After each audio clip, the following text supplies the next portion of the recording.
बिस्मिल्लाहिर्रहमानिर्रहीम। बाब नही अनिल बौल फिल माए राकिद।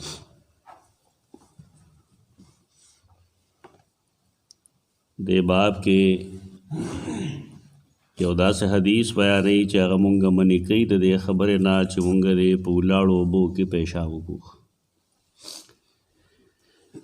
राकिद उलाड़ो तो हुई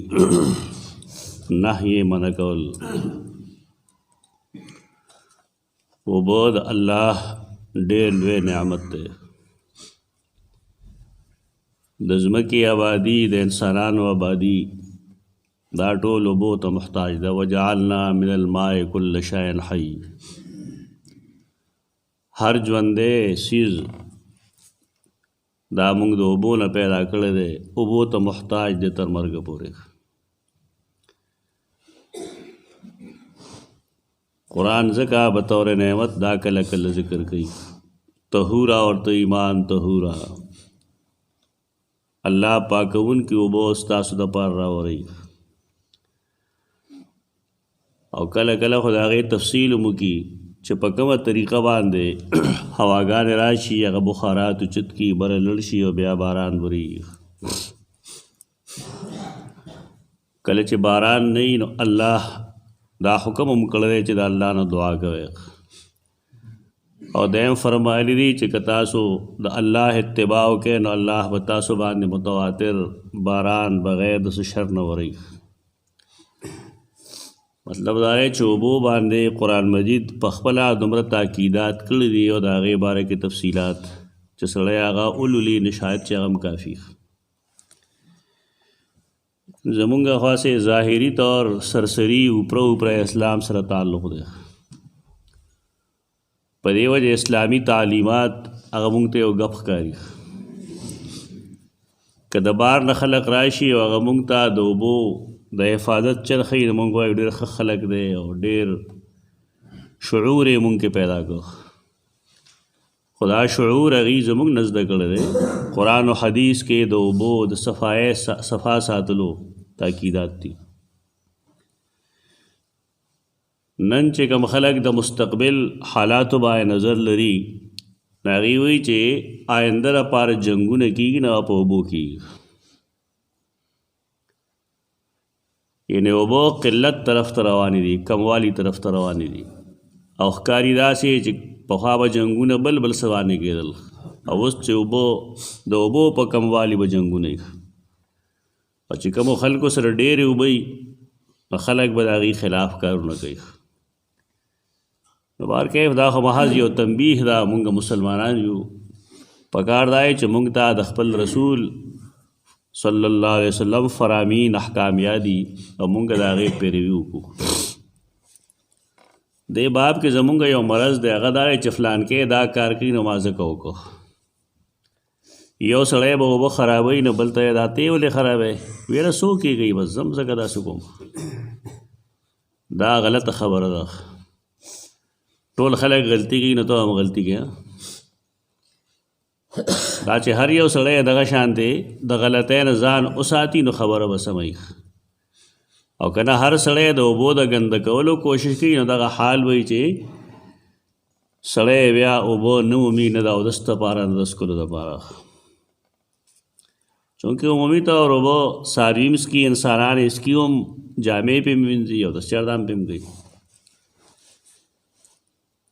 तो दे वजना रसूलुल्लाह सल्लम दो वो दपारा अहकाम बयान कर दिया हदीस किताबों के हम किताब तहारत के बेश में रहा हदीसी फ़ुक़हा किराम हम अहकामुल मियाह पनुम बाने चिकम उन्वानात दीन व पाए के सो खुदा से अहकामी च दागे ताल्लुक़ दाउदस सरी सफ़ाए सरी गुसल सरी और सदासी च पाए के दो वो द सफ़ावाली हुक्मी चोबद साफ़ सातू सैयदना अबू हुरैरा फरमाई अन्नहु समिअ रसूलुल्लाह सल्लल्लाहु अलैहि वसल्लम क़ाल चिदोद रसूलुल्लाह सल्लल्लाहु अलैहि वसल्लम नाउरीदिलु फरमाइले ला यबूलन्ना अहदुकुम फिल माए दाइमे और बाज़ अहादीसु के दायम माना था राकिद राकिद माने उलाड़ پتاسو کې یو کس بولې نه کی په ولاړو اوبو کې. د دې دا مطلب نه چې صحابه وګندې په ولاړو اوبو کې پیشاب کول، دا نه مطلب. عربو کې جاری اوبو خو تقریبا نه وي، اوبو به عمومي طور ولاړې وي، ډنډو کې به چرته کې جیل به یا مصنوعي یا به قدرتي وو. نو کومې علاقې چې داسي چې هلته کې باران نه ورېږي او کله چې وورېږي نو خلک په ډنډونو کې او په تالابونو کې د هغې اوبه جمع کوي، نو دا د هغې احترام یې مونږ ته وښو چې په هغې کې د یو کس پیشاب نه کوي، واړه بول لوی بول د نه کوي په هغې کې. ولې ښکاره دا د انساني ضرورت څیز دی. زمونږ د علاقو کې خو اوبه الحمدلله ډېرې زیاتې دي. نو مونږ ولاړې اوبه هم خرابو او د نیر اوبه هم خرابو، د خړ اوبه هم خرابو. اوس نږدې وخت کې مخکې لږ غوندې د خړ اوبه به مونږ څکلې ټولو، تاسو هم څکلي، لیکن اوس ته د خړ اوبه نشي څکلی. ولې هغې ته مسلمانانو د ګټر اوبه ورچولي دي. مسلمانانو کار دغه دی. ډېر خلک دا وایي چې دا اوبه پاکې دي ځکه چې بهیږي او چې خوند رنګ بوی یې بدل شي بیا خو بلي دي، بیا پاکې نه وي. د نیر اوبو سره هم خلکو دا کول، څکلې که به نه نو څاروو به څکلې او جامې به پې وینځلې. اوس په هغې نه جامې وینځلی شي او نه په هغې باندې څاروي اغوست کي، ولې هغې نه څخه موی دي. د جاري اوبو دا مطلب خو نه دی چې ته خامخا هغه خراب کړه. په تاسو کې دی یو کس چرې واړه بول نه کوي فی الماء دائمې په ولاړو اوبو کې الذي لا یجري هغه چې بهیږي نه. ولاړې دي دا مطلب نه چې پتلونکو کې دی وکړي، هغې نه خو هم منع کړې ده. نهى رسول الله صلی الله علیه وسلم ان یتغوط فی الماء الجاری. رسول الله صلی الله علیه وسلم دینا منع کړی دا چې سړی په جاري اوبو کې واړه بول یا لوی بول وکړي. دې ته طرز کلام وایي، دا مطلب نه دی چې په ولاړو کې مه کوه پتلون کې کوه خیر ده، نه یو کې به نه کوې. اوبه صاف ساتل ضروري دي. دا د چا پکارېدی شي؟ د انسانانو پکارېدی شي، د ځناورو پکارېدی شي، څښاک دپاره، صفایۍ دپاره. ثم یغتسل فیه، د دې جمله کې د مخکنۍ جملې وضاحت دی. یو داسې علاقه ده چې هلته نورې اوبه نشته، دکه اوبه دي او په هغې کې یو صاحب پیشاب وکړل، اوبه خو ګنده شوې. ده ته اوس د صفایۍ ضرورت دی، د لامبلو ضرورت دی بالفرض، یا د اودس ضرورت دی، یا د څکلو ضرورت دی. دی به څه استعمالوي؟ دا ثم یغتسل فیه سبب دی د هغې نهي دپاره. ته به سبا دې ته محتاج یې. لکه یو حدیث کې راځي رسول الله صلی الله علیه وسلم فرمایي بعضې زنانه چې هغه بد زبانه وي، سخت زبانه وي، کمی وي بګې. زنانه و ټولو کې څه قدرتي فطري کمی وي، پکار دا چې انسان هغه برداشت کړي.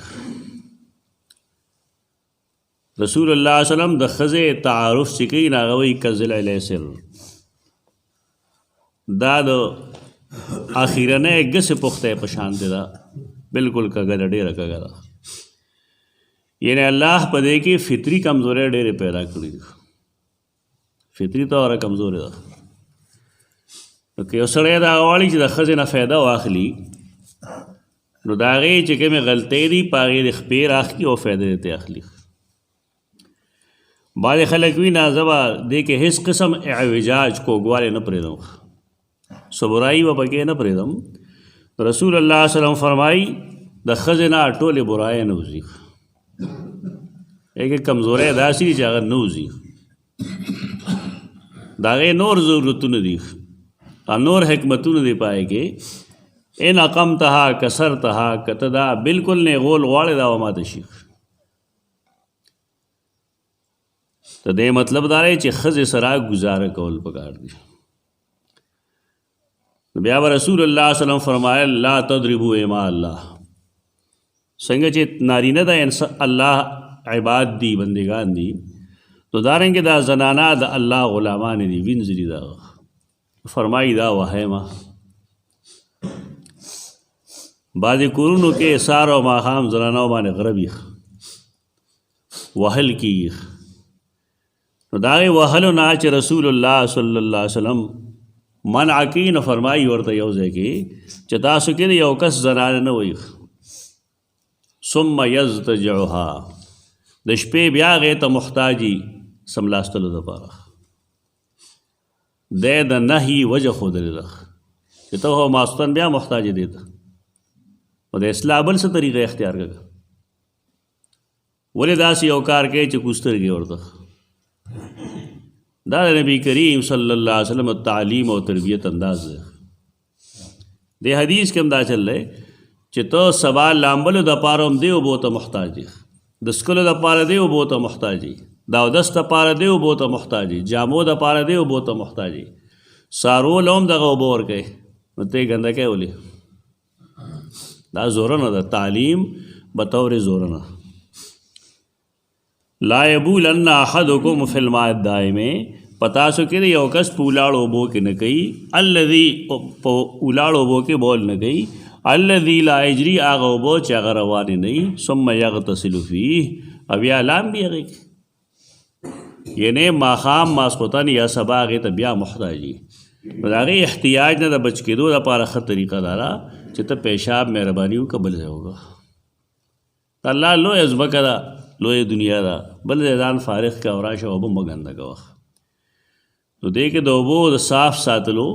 او د اوبو د بچ ساتلو تعلیم تربیت دی دا څیزونو باندې عمل کوئ او کوشش دا کوئ چې کم نور خلک دا قسمه حرکتونه کوي د هغې د منع کولو کوشش وکړئ په خوله باندې کم سے کم وکړئ شعور پیدا کړئ آگاهی پیدا کړئ چې دا چیز زمونږ د دین لحاظ سره هم ګناه دی اقول قولی هذا استغفر الله